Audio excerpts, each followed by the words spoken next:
قرآن ہے، حقیقی منشأ سنت ہے۔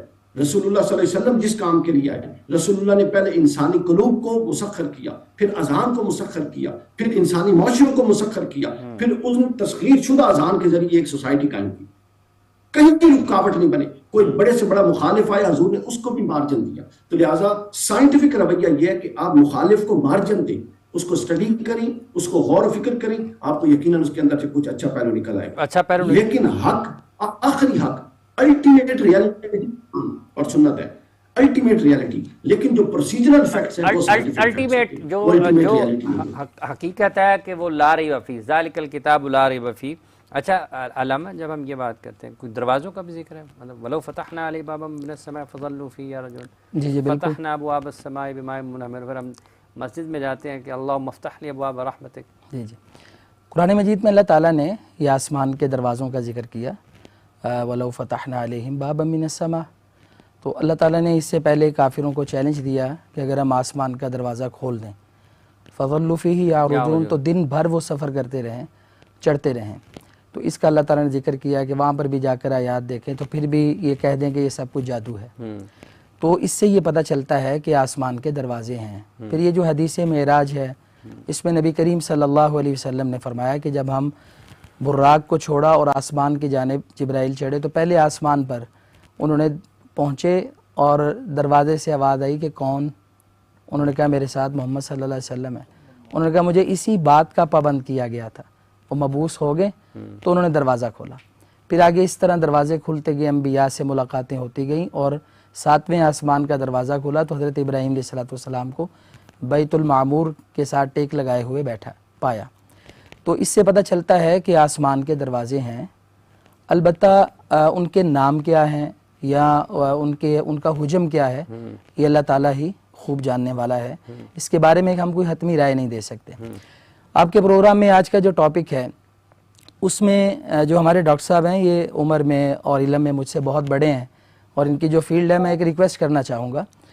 دیکھیں جس طرح ہم یہ بات کر رہے ہیں نا کہ سائنس اور قرآن کو بیان کرتے ہوئے ہمارے مذہبی لوگ ایک طبقہ ایک انتہا پہ کھڑا ہوتا ہے اور اس نے کاؤنٹر ہی کرنے کی ٹھان لی ہے کہ بس میں نے ماننا ہی نہیں ہے، یا ایک طبقہ وہ ہے جو ہر چیز ثابت کرنے کی کوشش کرتا ہے، اس میں بھی اعتدال نہیں ہے۔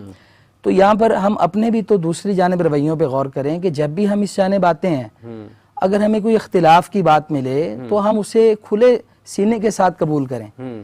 تو ہمارے الفاظ سے ایسے لگتا ہے جیسے ہمیں خاص کوئی علماء سے، کوئی واعظین سے، مدرسین سے، مدارس سے کوئی ہمیں مسئلہ ہے، اور پھر ہم چلے جاتے ہیں معاشرے کی اخلاقیات کی گراوٹ پر، اور جیسے انہوں نے اپنے پیسوں کا حوالہ دیا، مجھے بتائیں کتنے مدارس کے پڑھے ہوئے لوگ ہیں، کتنے علماء ہیں کہ جو جیبیں کاٹتے ہیں، جو معاشرے کے اندر ایک ناسور ہیں، اور وہ تو کام کر رہے ہیں، اپنی فیلڈ سے جاتے ہیں، فیلڈ میں کام کرتے ہیں۔ البتہ یہ معاشرہ ہے، سب کو تعمیر کرنے کی ضرورت ہے، اس میں تعمیر کے لیے اپنا کردار ادا کرنے کی ضرورت ہے۔ تو ابواب ہیں، جی بالکل، قرآن کریم میں اللہ تعالیٰ نے بیان فرمایا، اور حدیث میں بھی آ گیا، حدیث میں بھی آیا۔ تو یہ آسمان کے پہلے آسمان کا دروازہ۔ اسی طرح ایک اور حدیث ہے سنن نبی داؤد میں، نبی کریم صلی اللہ علیہ وسلم نے فرمایا کہ جب بھی کوئی بندہ اپنے کسی مسلمان بھائی پر لعنت کرتا ہے تو یہ لعنت آسمان کی طرف جاتی ہے، تو اسے دروازے بند ملتے ہیں۔ چلو آگے ٹھیک ہے، تو دروازوں کا ذکر موجود ہے۔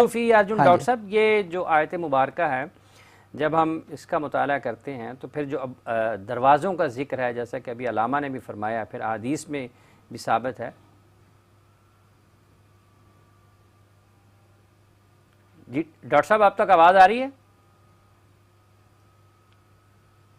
جی ابھی آ رہی ہے، درمیان میں کٹ گئی۔ جی ڈاکٹر صاحب آواز وَلَوْ فَتَحْنَا عَلَيْهِمْ بَابًا مِّنَ السَّمَاءِ فَظَلُّوا فِيهِ يَعْرُجُونَ، قرآن کریم میں پھر جب ہم مسجد میں داخل ہوتے ہیں تو اس کی بھی دعا ہے کہ اللہم افتح لی ابواب رحمتک، یہ دعا بھی ہے، قرآن کریم کی آیت بھی ہے، حدیث کا بھی ذکر علامہ نے فرمایا ہے۔ تو یہ جو دروازے ہیں آسمان کے،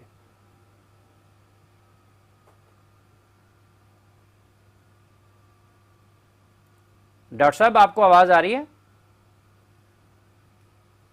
میرا خیال ہے ابھی میری آپ کی آواز رک گئی ہے، لیکن آپ کا سوال میں سمجھ گئی۔ جی ڈاکٹر صاحب، یہ دیکھیں، یہ جو آسمان کے دروازے جو بھی علامہ صاحب نے احادیث مبارکہ پڑھی ہیں، یہ بالکل ان کی یہ حق ہیں اور ان کا حدیث کے اندر بیان ہے، لیکن ابھی جو اگر اس کو آپ جدید اور سائنٹیفک پیرائی میں دیکھیں تو سائنس ابھی وہاں تک نہیں پہنچ سکی.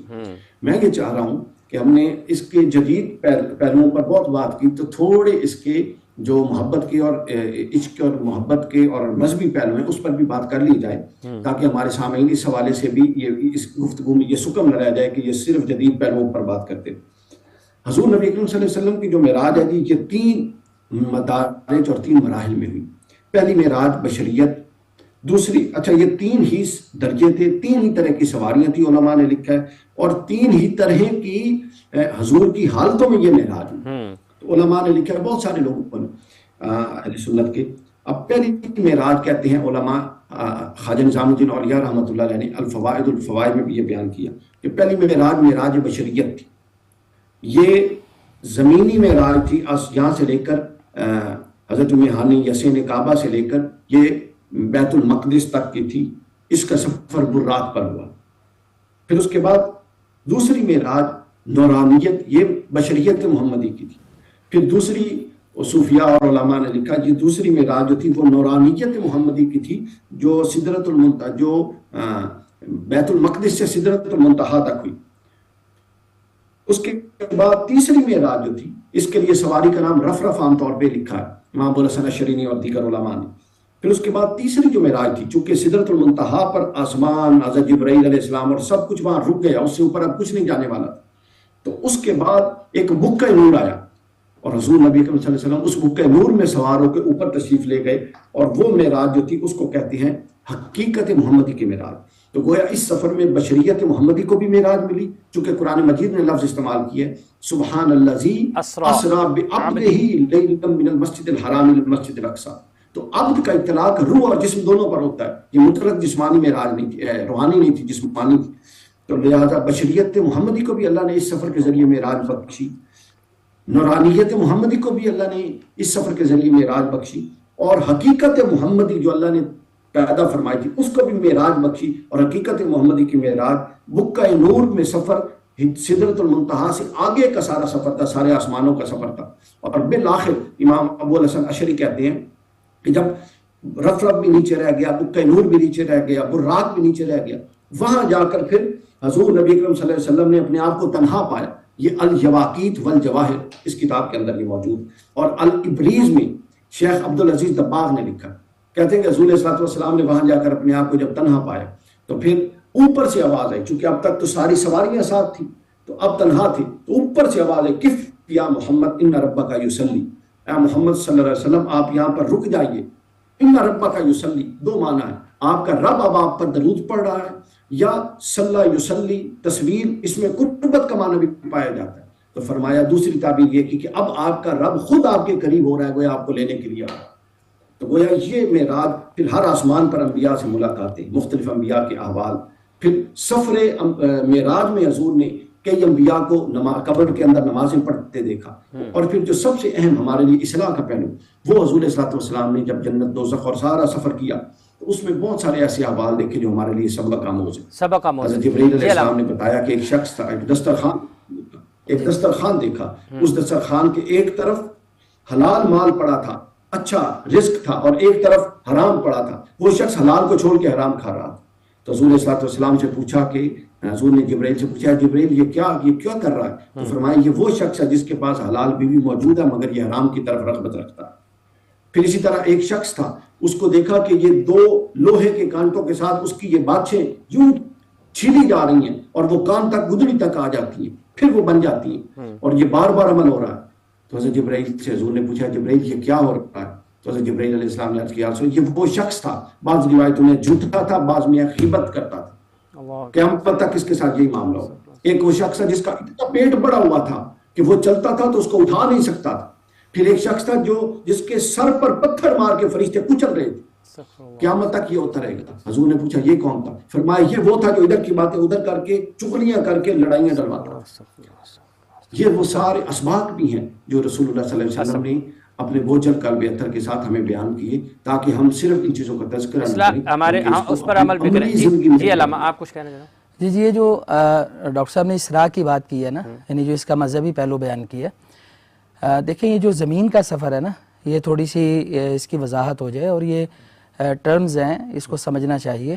سبحان الذی اسرا بعبدہ، یہ جو اسرا یسری اسرا ہوتا ہے یہ ہوتا ہے رات کے وقت سفر کرنا.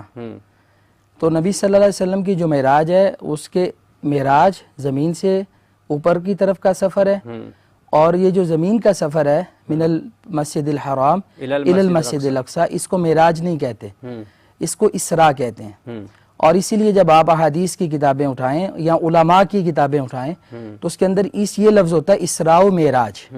تو یہ دو حصے ہیں، یعنی اسراء زمین کا سفر، اس کو معراج نہیں کہیں گے ہم، اور معراج آسمان کا سفر، آسمان کا سفر. تو یہ جو انہوں نے بات کہی کہ ساتوں آسمانوں سے اوپر سدرۃ المنتہا سے اوپر جو نوری بقع پھر اس کے بعد اللہ تعالیٰ خود دینے آئے، یہ جو قرآن مجید کی آیات ہیں سورۃ النجم کی، اسراء کا ذکر اللہ تعالیٰ نے 15ویں پارے میں کیا اور معراج کا ذکر اللہ تعالیٰ نے سورۃ النجم میں کیا.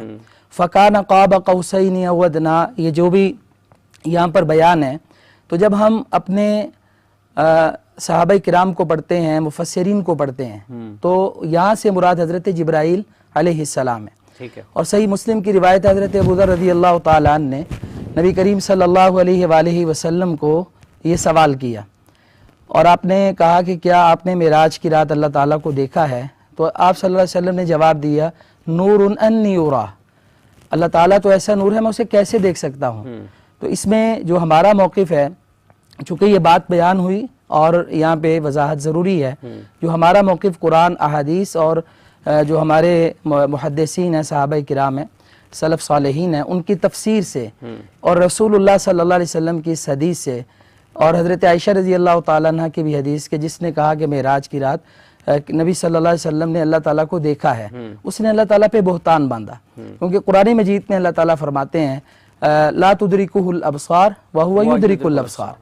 تو اس میں جو ہمارا موقف ہے وہو اللطیف الخبیر، ہمارا جو موقف ہے رسول اللہ صلی اللہ علیہ وسلم نے جو اللہ تعالیٰ سے اللہ تعالیٰ آپ صلی اللہ علیہ وسلم سے ہم کلام ہوئے، نمازیں دی، وہ در پردہ تھی اور اللہ رب العالمین کو دیکھا نہیں ہے. ٹھیک ہے، اس کی وضاحت جو ہمارے اس سفر سے اصلاحی پہلو ہیں، اصلاحی پہلو ہیں، عمل کرنا ہے، ہمیں اس کو کرنا چاہیے.